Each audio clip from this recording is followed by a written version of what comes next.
There is a conversation happening right now in millions of homes around the world. It happens in quiet kitchens in the early hours of the morning, when the sheets are soaked and sleep feels like a distant memory. It happens in doctors' offices, where women sit across from someone in a white coat and hear the same answer they have heard before. Take this pill. Try this patch. Come back in 6 months. And then those women go home. They fill the prescription. They read the side effects on the folded paper inside the box. And somewhere deep inside them, a quiet voice asks a question that nobody in that office ever encouraged them to ask. Is this really the only way? Today, we are going to answer that question. And the answer is going to surprise you.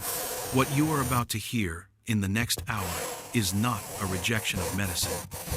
It is not anti-science, and it is not dangerous advice. What it is something far more powerful than any of that. It is the story of 8 plants that human beings have used for centuries, in some cases for thousands of years, to navigate one of the most significant transitions a woman's body will ever go through. Plants that grow in gardens, in forests, in fields. Plants that have been studied, documented, and confirmed by researchers at some of the most respected institutions in the world. And yet, somehow, these plants remain largely invisible in the conversations that matter most.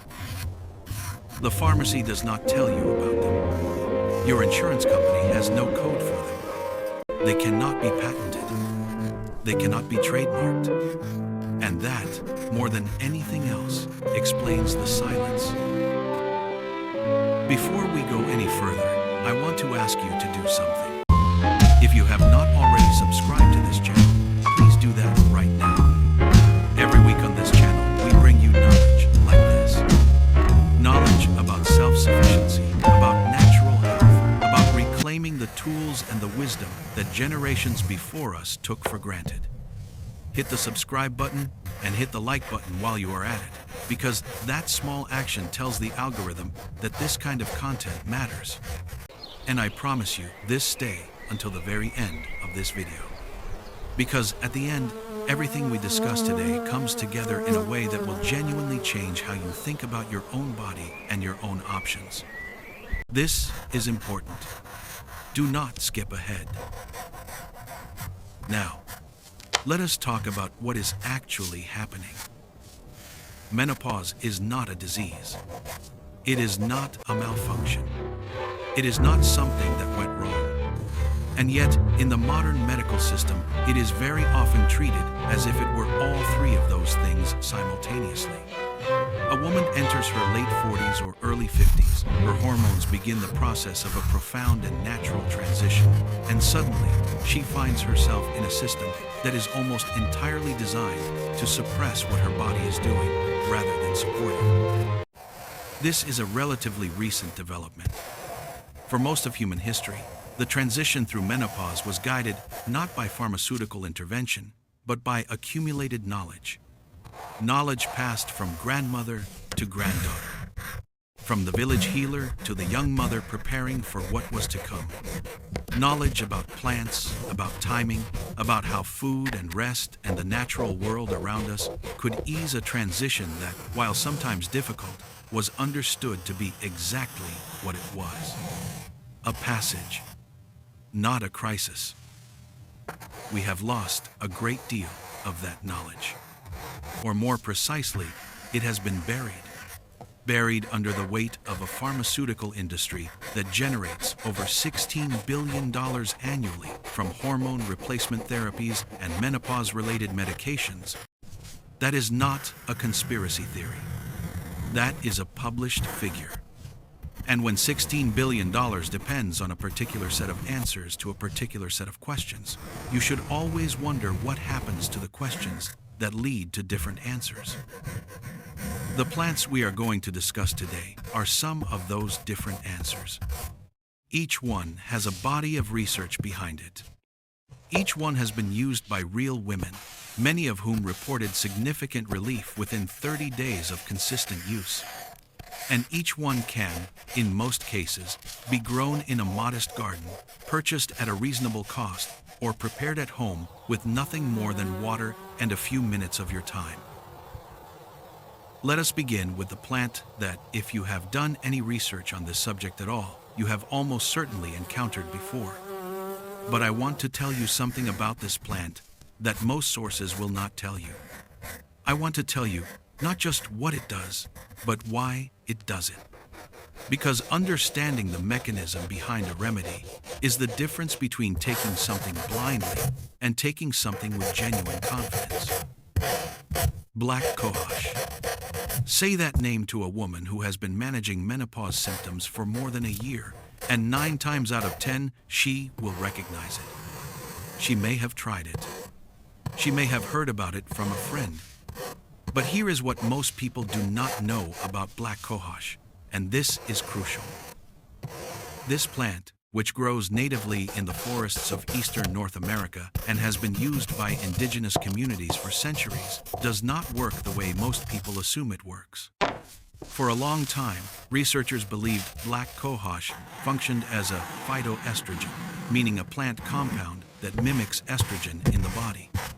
That belief led some doctors to caution against its use, particularly in women with certain hormone-sensitive conditions. But more recent and more rigorous research has revealed something entirely different. Black cohosh does not appear to act like estrogen at all. Instead, it seems to work primarily through the serotonin system and through specific receptors in the brain that regulate body temperature. Think about that for a moment. The most recognizable and most disruptive symptom of menopause, the hot flash, is not fundamentally a hormonal event. It is a thermoregulatory event. It is the brain's temperature control system misfiring because the signals it has relied upon for decades have changed. Black cohosh appears to help recalibrate that system, not by pretending to be estrogen, but by speaking directly to the part of the brain responsible for the chaos. A 2007 study published in the journal Menopause followed over 400 women and found that black cohosh reduced the frequency of hot flashes by up to 26% compared to placebo. That number may not sound dramatic, but translated into daily lived experience. If you are having 8 hot flashes a day, 26% fewer means 2 fewer every single day. That is 2 fewer moments of sudden, overwhelming heat. 2 fewer times that your concentration is shattered, your composure is tested, your sleep is broken. Compounded over 30 days, that is 60 events that did not happen. But here is what makes black cohosh particularly interesting as a first plant in this conversation. It sets the pattern for everything that follows. Because black cohosh is not a blunt instrument. It does not work by flooding the system with something. It works by supporting a natural regulatory process that has been disrupted.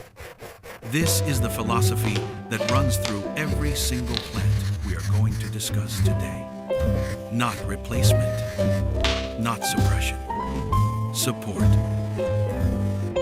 Now, black cohosh is typically prepared as a standardized extract. The dosages used in the majority of clinical studies range from 40 to 80 milligrams per day of the dried rhizome extract, standardized to contain a specific percentage of triterpene glycosides, the active compounds.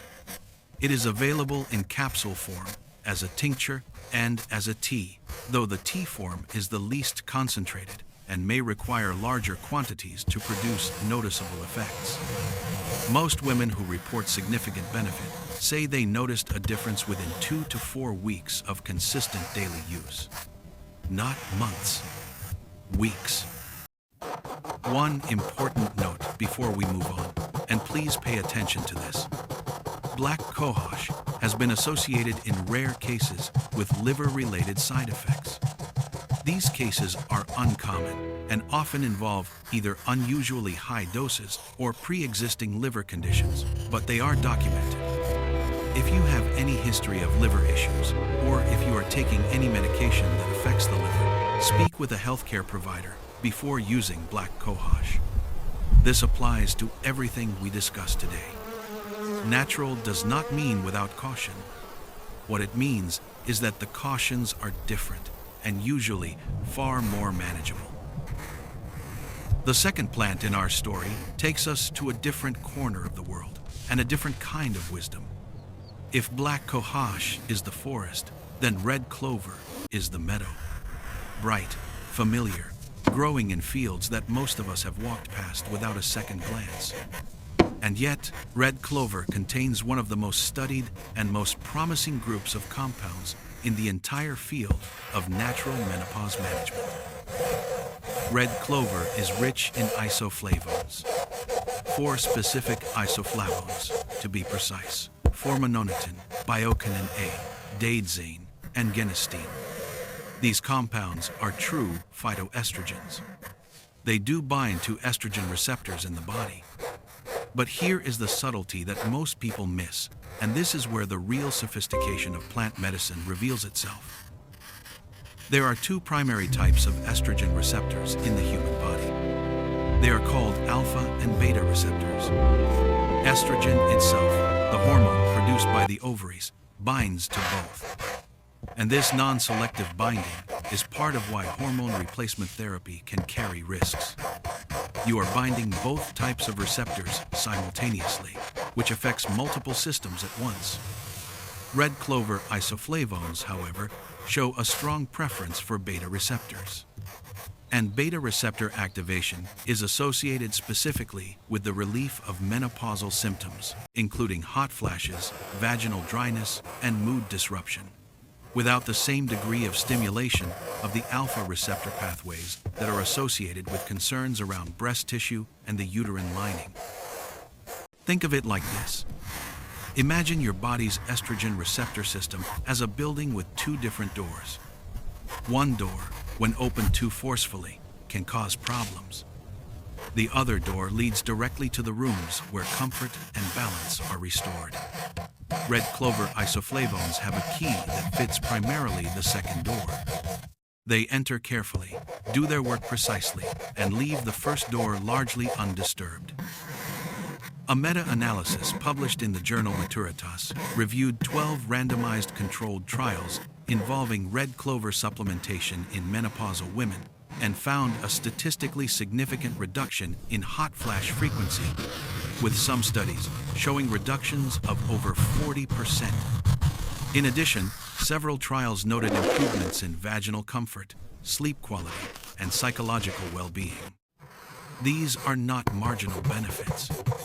These are life quality changes. Red clover can be consumed as a tea made from the dried flowers and leaves, as a standardized supplement containing a measured dose of total isoflavones, or in fermented form, which some researchers believe increases the bioavailability of the active compounds. Fermented soy products like tempeh and miso contain these same isoflavone classes, which is one of the reasons researchers have long noted that women in Japan and other cultures with high fermented soy consumption tend to report lower rates of severe menopausal symptoms. This is not a coincidence. It is chemistry. Most people never realize this, but the experience of menopause is not universal. It varies enormously between populations, between cultures, and between individuals. And much of that variation appears to be dietary, not genetic. Dietary, which means it is, to a significant degree, within your control. Right now, starting today, our third plant moves us from the meadow into the kitchen garden. And this one, I suspect, is already sitting on your windowsill or in your herb bed right now, being used primarily for cooking without any knowledge of its deeper purpose. Sage. Common garden sage. Salvia officinalis. The same herb you use to season roasted chicken or stuff into a holiday turkey. Sage has been used medicinally for so long that its very Latin name tells the story. Salvia comes from the Latin salvare, meaning to save or to heal. The Romans understood something about this plant. Medieval herbalists understood something about this plant. And modern researchers are now confirming what those generations observed empirically over centuries.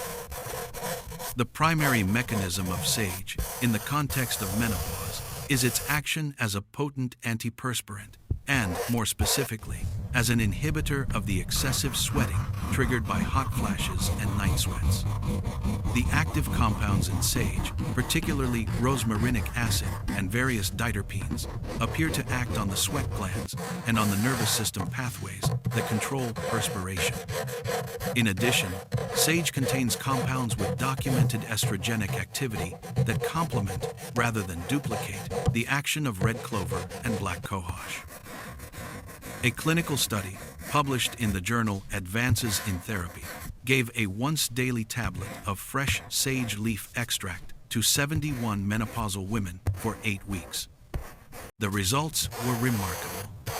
Severe hot flashes decreased by 100%. Yes, completely eliminated in the participants who had been classified as having severe episodes. Moderate hot flashes decreased by nearly 79%. Mild hot flashes decreased by 46%. And this was after 8 weeks. Many participants reported significant improvement in just 2 to 4 weeks. Stay with me, this part is important. Sage works on night sweats in a way that may be more directly impactful on daily quality of life than almost any other intervention, pharmaceutical or natural. Because the destruction of sleep is arguably the single most debilitating consequence of menopause for many women, it is not just the discomfort of waking up soaked in perspiration at 2 in the morning. It is what happens in the hours and days and weeks that follow when sleep is chronically disrupted. Cognitive function declines. Emotional regulation becomes harder. The immune system weakens. Inflammation increases. The relationship between poor sleep and virtually every chronic health condition is well established in the scientific literature. When you address night sweats, you are not just addressing one symptom. You are protecting the entire ecosystem of your health. Sage tea is simple to prepare. 1 to 2 teaspoons of dried sage leaves, steeped in boiling water for 10 minutes, strained and drunk either warm or cold, once or twice daily. Some women prefer to take it as a tincture or in capsule form for a more consistent dosage. Either approach is valid. The key is consistency. A single cup of sage tea will not transform your nights. But 30 consecutive nights of sage tea may very well do exactly that. Now we come to the 4th plant, and this is the one that addresses something that I believe is the most under-acknowledged dimension of the menopausal experience. Not the hot flashes, not even the sleep disruption, but the quiet erosion of emotional equilibrium that can make women feel, as so many have described it to me, like a stranger in their own mind. Valerian root, Valeriana officinalis. A plant with tall, feathery white flowers that grows in damp meadows across Europe and Asia and has been cultivated in gardens for thousands of years. Its roots are harvested in autumn, dried, and used to prepare one of the most thoroughly researched natural sleep and anxiety aids in the world. Valerian works primarily through the GABA system. GABA, gamma-aminobutyric acid, is the brain's primary inhibitory neurotransmitter. In plain terms, it is the neurochemical brake system. When GABA activity is sufficient, the nervous system can downshift from alertness to calm, from wakefulness to sleep, from anxiety to ease. When estrogen levels decline during menopause, GABA receptor sensitivity changes in ways that make this downshifting harder. The brake becomes less reliable. And so the nervous system runs hotter than it should, longer than it should, in ways that produce anxiety, restlessness, insomnia, and mood instability. Valerian root compounds, particularly valerianic acid and isovaleric acid, appear to enhance GABA receptor function without binding to the receptors the way that pharmaceutical sedatives do. Pharmaceutical benzodiazepines, the class that includes medications like diazepam and lorazepam, bind directly to GABA receptors and force them open. This is effective, but it is also why these medications are addictive. The receptor becomes dependent on the external signal. Valerian does not appear to force the receptor open. It appears to make the receptor more responsive to the GABA that the body is already producing. It helps the system work better. It does not replace the system. This distinction matters enormously, because millions of women going through menopause are prescribed sleep medications or anti-anxiety drugs that carry real risks of dependence, of cognitive side effects, of withdrawal. And the reason they are prescribed these things, when a naturally occurring plant with a comparable mechanism and a dramatically better safety profile exists, comes back to the same uncomfortable economics we discussed at the beginning of this conversation. A randomized, double-blind study published in the journal Menopause examined the effect of valerian extract on sleep quality in menopausal women experiencing insomnia. After 4 weeks of supplementation, the valerian group showed statistically significant improvements in sleep quality scores compared to placebo. They fell asleep faster. They woke less frequently. And when they woke, they reported feeling more rested. Secondary benefits included reduced anxiety scores and improved mood ratings. Valerian pairs naturally with other herbs that work on related systems.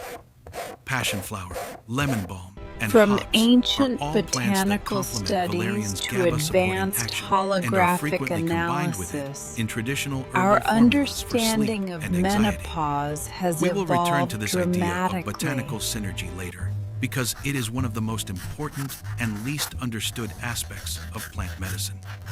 Plants do not always work best alone. Sometimes they work best in conversation with each other. Our fifth plant takes us far from the European meadow and into something quite different. It takes us to the high plateaus of the Andes Mountains in Peru, where for at least 2,000 years, indigenous people have cultivated a root vegetable that looks something like a small, really the nondescript only turnip way? and has properties that modern The endocrinology question is only nobody beginning asked. to fully Teple. explain. But Maca. you can. Lepidium mayeni. Maca is not an estrogenic plant. It does not contain phytoestrogens. It does not bind to estrogen receptors. And this is precisely what makes it so fascinating and so important in this conversation. Because maca represents a completely different category of botanical support. Rather than influencing the hormonal system through estrogenic or anti-estrogenic action, maca appears to work on the hypothalamic pituitary axis, the master control system of the entire endocrine network. Picture your hormonal system as a vast orchestra. The individual hormones, estrogen, progesterone, testosterone, cortisol, thyroid hormones, they are the musicians. Each section plays its part, and each section responds to cues from the conductor.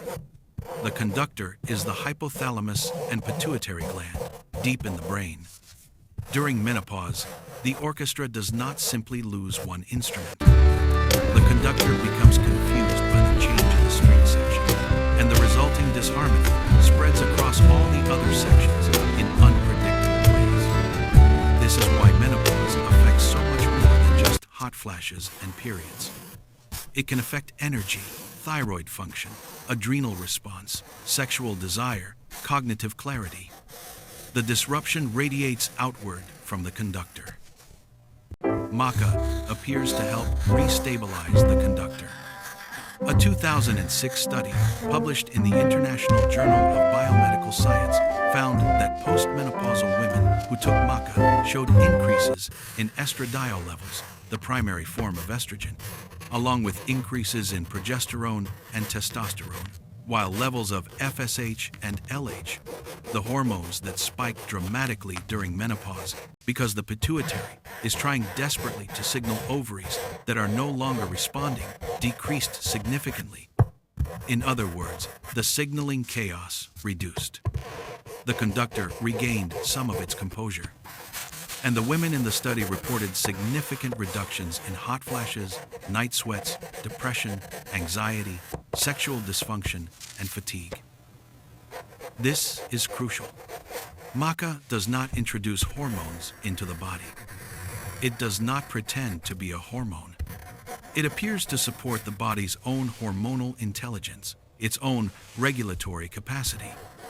This is why maca is considered safe for women who cannot use estrogenic preparations, including some women with hormone-sensitive conditions.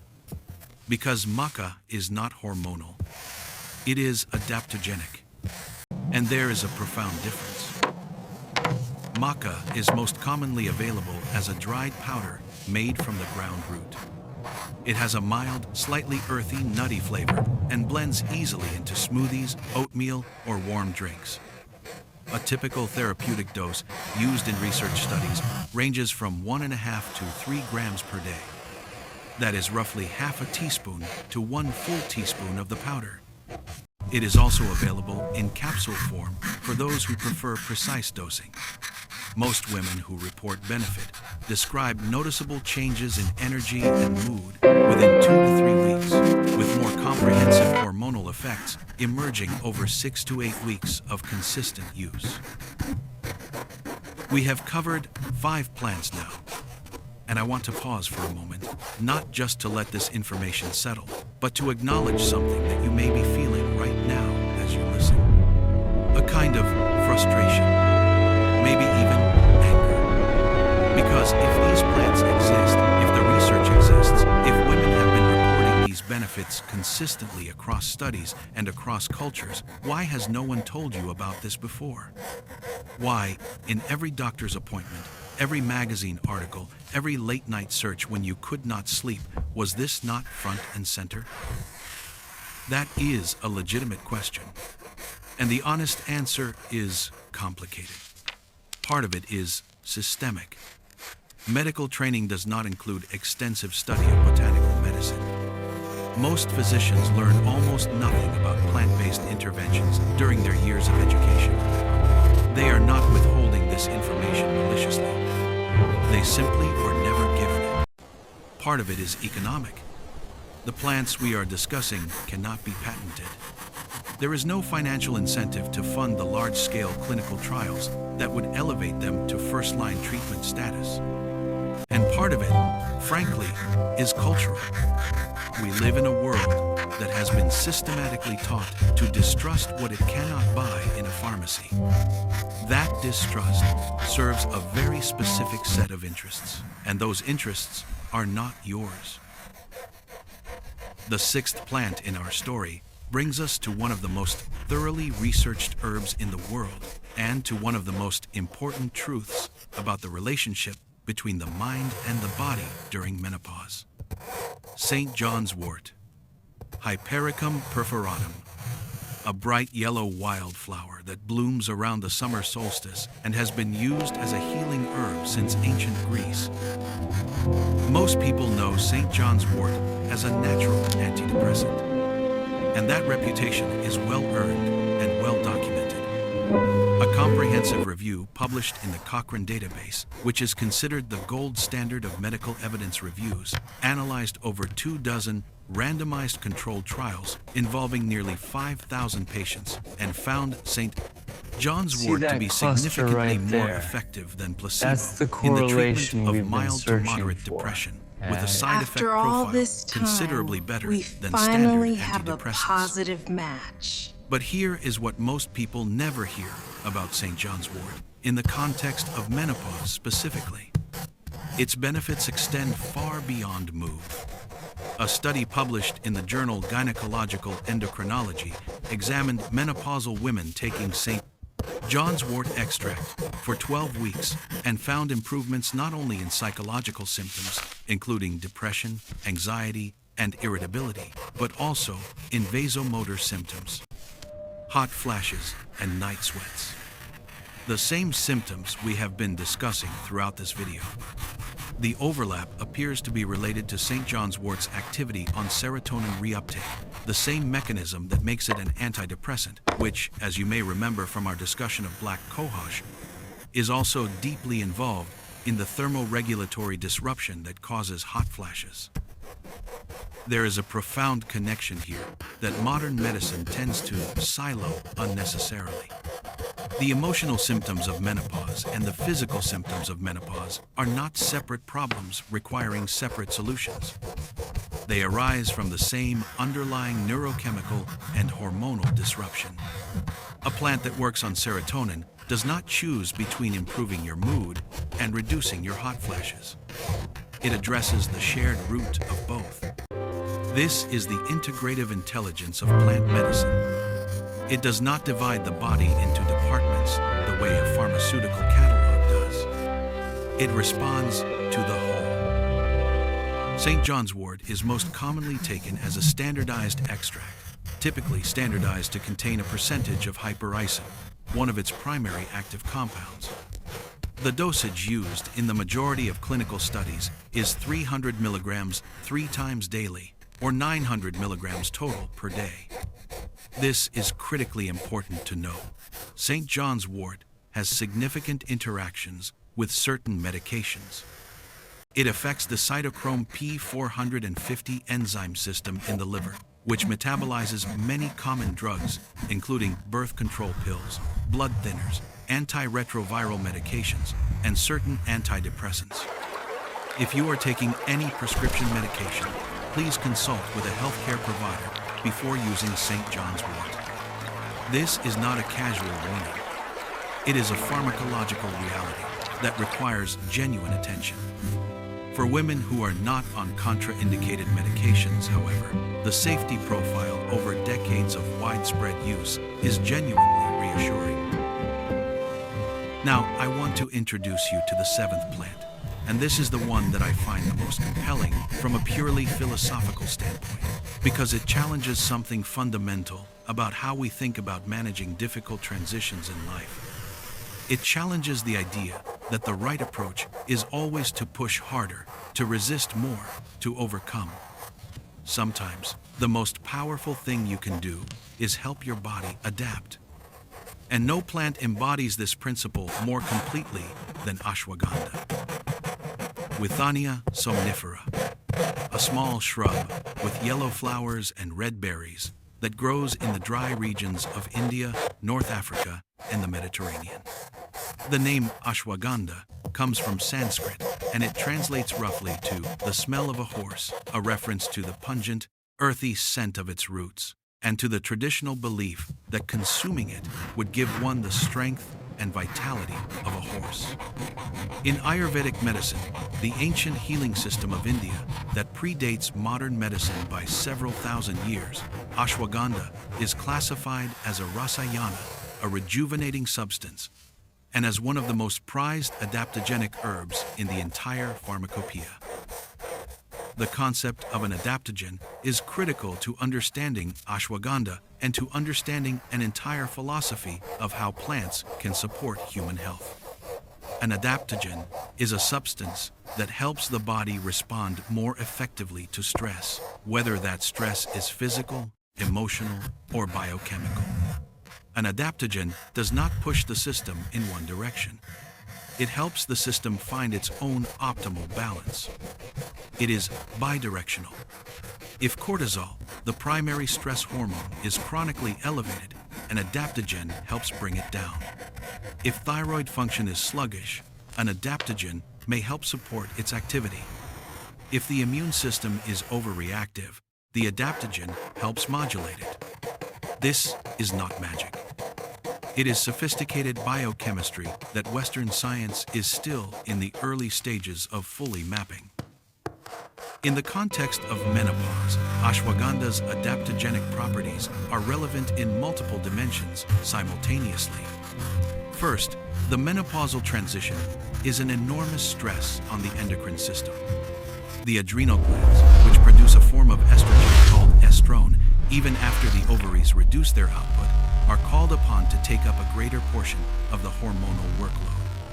If those adrenal glands are already exhausted from years of chronic stress, from decades of managing work and family, and the thousand invisible demands of a modern life, they cannot adequately respond to this increased demand. Ashwagandha has been shown in multiple studies to significantly reduce cortisol levels and to support adrenal recovery, which may directly translate to improved hormonal resilience during menopause. A randomized, double-blind, placebo-controlled study published in the journal AYU followed 90 menopausal women over 90 days of ashwagandha supplementation. The results showed significant improvements in vasomotor symptoms, including hot flashes and night sweats. Significant improvements in psychological symptoms, including anxiety, mood instability, and cognitive difficulties. And significant improvements in physical symptoms, including joint pain, fatigue, and decreased sexual function. All three domains. In a single study, from a single plant. Most people never realize the degree to which their experience of menopause is shaped not just by the hormonal transition itself, but by the accumulated stress load they carry into it. Two women at identical stages of hormonal change can have radically different symptom experiences depending on the state of their nervous system, their adrenal health, their relationship with chronic stress. Ashwagandha addresses this dimension in a way that no other plant we have discussed quite does. It does not reach directly for the hormones. It reaches for the foundation on which hormonal balance rests. And then it helps rebuild that foundation.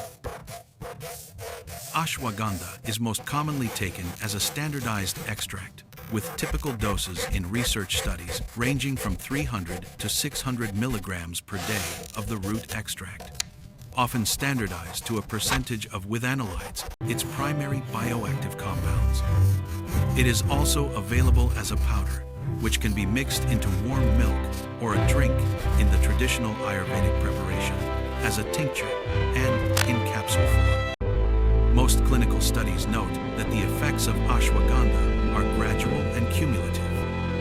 In practical terms, this means you may begin to notice improvements in sleep quality and stress resilience within 2 to 3 weeks, with broader hormonal and physical benefits emerging over 60 to 90 days of consistent use. This is a plant for the long game. It is building something, not merely managing something. We have now arrived at our 8th and final plant, and I have saved this one for last deliberately. Not because it is the most powerful or the most researched, though it is both of those things, but because it represents something important about how we choose to approach our own health, about whether we accept the narrative we are given or whether we look more deeply, about whether we trust only the information that is sold to us, or whether we are willing to learn from the far longer and in many ways far richer tradition that preceded it.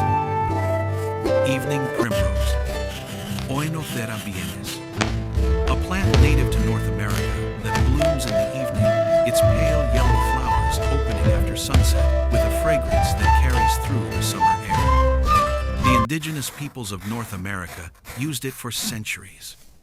Its seeds yield an oil that is unlike almost any other plant oil in the world because of the extraordinary concentration of a specific essential fatty acid called gamma-linolenic acid, or GLA. GLA is an omega-6 fatty acid with a unique biological role. Unlike most omega-6 fatty acids, which in excess contribute to inflammation, GLA is anti-inflammatory. It is a precursor to a specific class of prostaglandins, hormone-like signaling molecules that regulate inflammation, nerve function, and cell membrane integrity throughout the body. Perfect for And this is where its relevance to when you're menopause picking becomes them, clear. make sure the stem is During menopause, firm and the declining color estrogen is levels deep affect not just the orange reproductive like this system, one. but the entire architecture of cellular membranes throughout the body. This is one reason why skin changes, joint pain, vaginal dryness, and neurological symptoms like tingling, cognitive fog, and mood disruption are all part of the same hormonal transition. They all have a membrane component. They all reflect changes in the fatty acid composition and fluidity of cells throughout the body. GLA, when introduced through evening primrose oil, appears to help support this membrane integrity in a targeted way. A randomized controlled trial published in the Archives of Gynecology and Obstetrics examined the effect of evening primrose oil on hot flashes in menopausal women.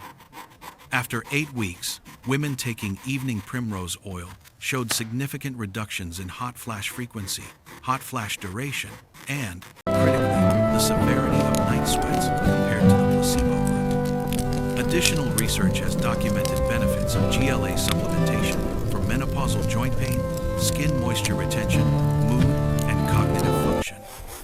This is a plant that does its work quietly, at the cellular level, improving the very substrate of how your body feels from the inside. Evening primrose oil is typically taken in capsule form.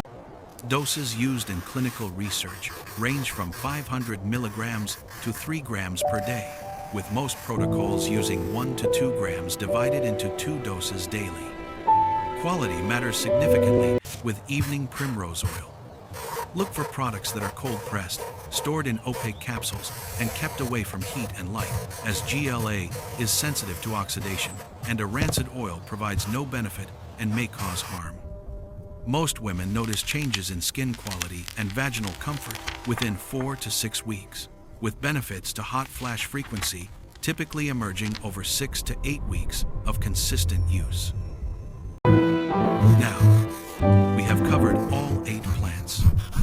And if you have been with me throughout this entire conversation, I want to take a few minutes to do something that most sources on this subject do not do. I want to explain how these plants work together. Because the most important insight in this entire video is not about any single plant. It is about the system they create when understood and used in combination. Think back to the metaphor of the orchestra. During menopause, the hormonal orchestra encounters a fundamental change in its string section, but the resulting disharmony ripples out in multiple directions. The temperature regulation system misfires. The nervous system loses a key calming signal. The adrenal system is asked to compensate beyond its capacity. The serotonin system becomes dysregulated. The cellular membrane architecture changes throughout the body. The hypothalamic pituitary axis sends increasingly confused signals. No single pharmaceutical addresses all of these dimensions simultaneously.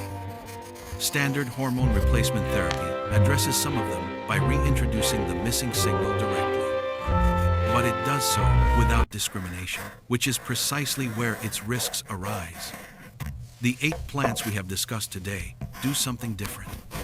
Together, they address multiple dimensions of the menopausal experience through multiple distinct mechanisms, each working on a different part of the system, each supporting a different aspect of the body's own regulatory intelligence. Black cohosh addresses thermoregulation through the serotonin system.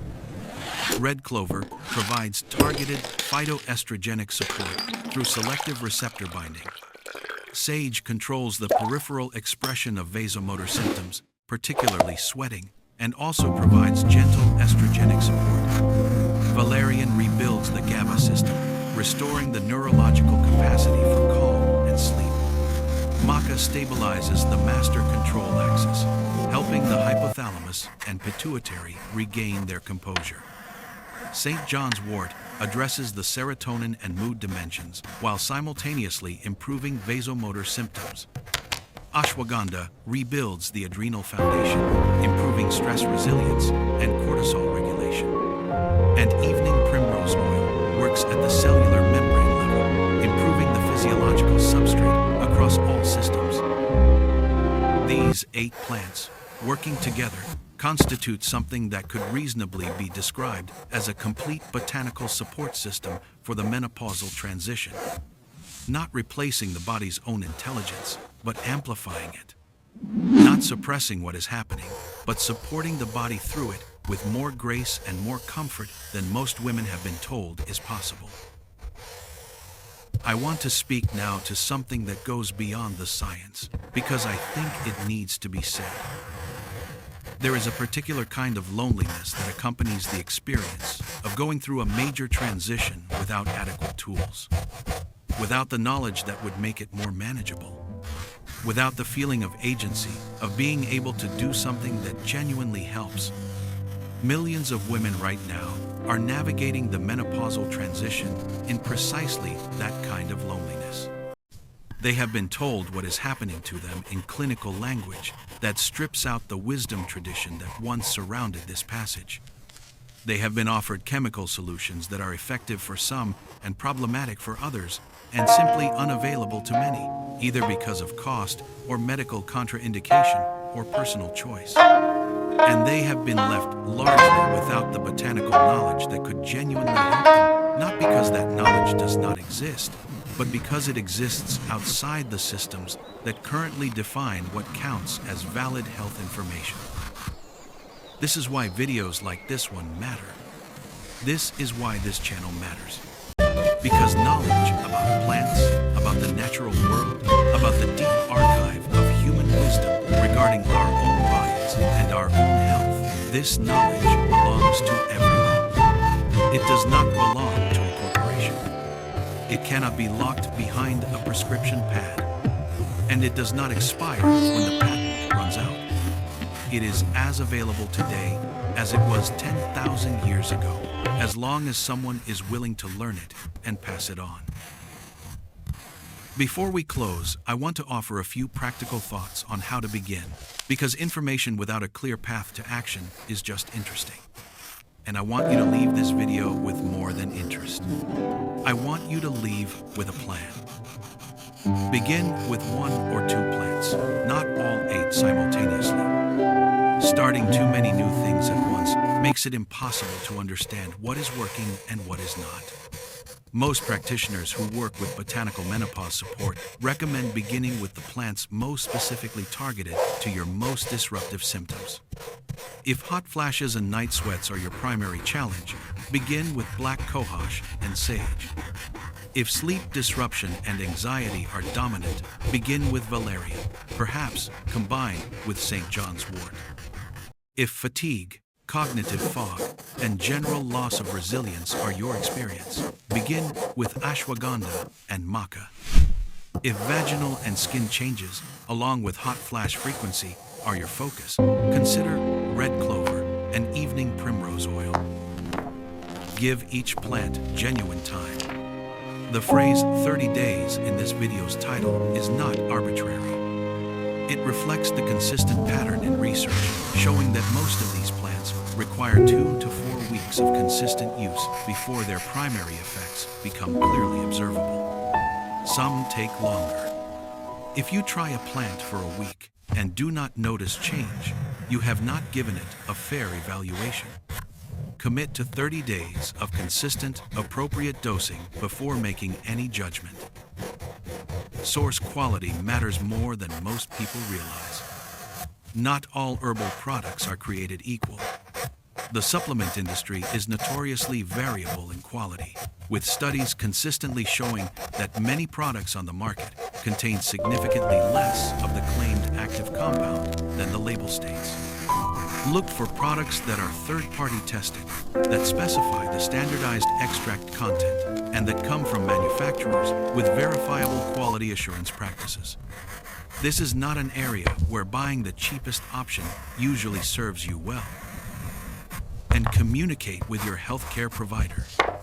Not because you need permission to use plants, but because your healthcare provider needs to know what you are taking. Some of the plants we discussed, most notably St. John's wort, have significant drug interactions. Others may affect laboratory tests in ways that matter for diagnosis. An informed practitioner can help you use these plants more safely and more effectively. And if your current practitioner dismisses the entire category without engagement, that is useful information too. Consider seeking out a practitioner who has training in integrative or functional medicine, naturopathy, or botanical medicine. They exist. And for many women, that conversation is the most empowering one they have ever had about their own health. We are approaching the end of our time together today, and I want to close with something that I believe deeply, something that runs through everything this channel is about. Self-sufficiency is not just about growing your own food. It is not just about storing water or generating your own electricity or knowing how to fix something when it breaks. Self-sufficiency is, at its deepest level, about knowledge. About possessing the knowledge to understand your own situation, your own body, your own options, without being entirely dependent on systems that may not always have your best interests as their first priority. The 8 plants we discussed today are knowledge.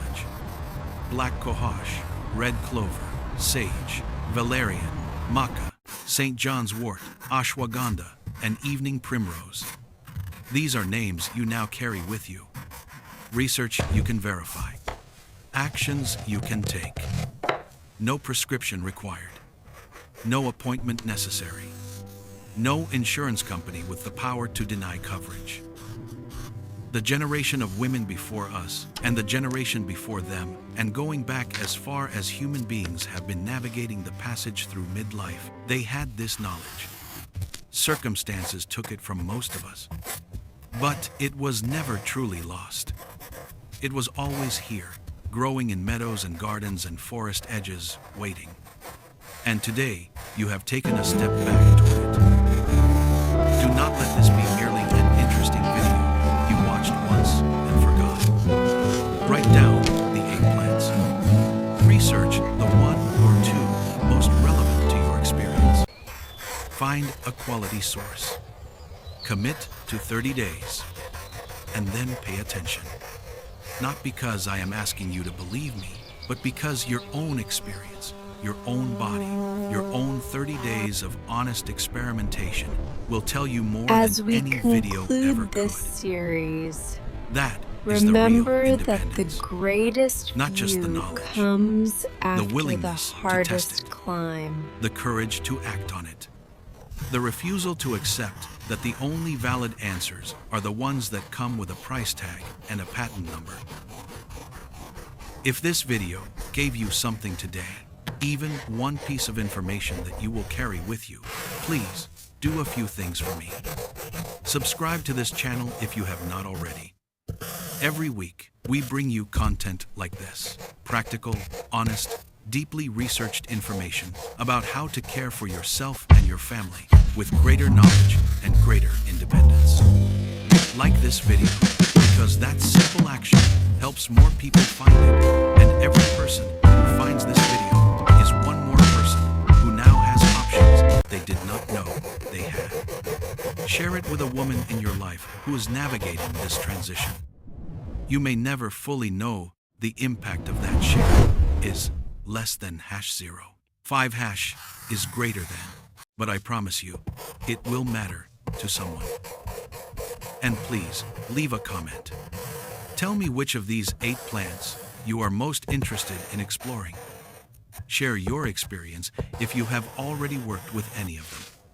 Ask a question if something was not clear. This channel is a community. It is a place where knowledge flows in both directions. And your voice, your experience, your question makes this community stronger and more useful for everyone who comes after you. Thank you for spending this time with me today. Thank you for caring enough about your own health and about the health of the people you love to seek out knowledge that the mainstream does not always offer. That seeking matters. That curiosity matters. And the action that follows it, that is where everything truly begins.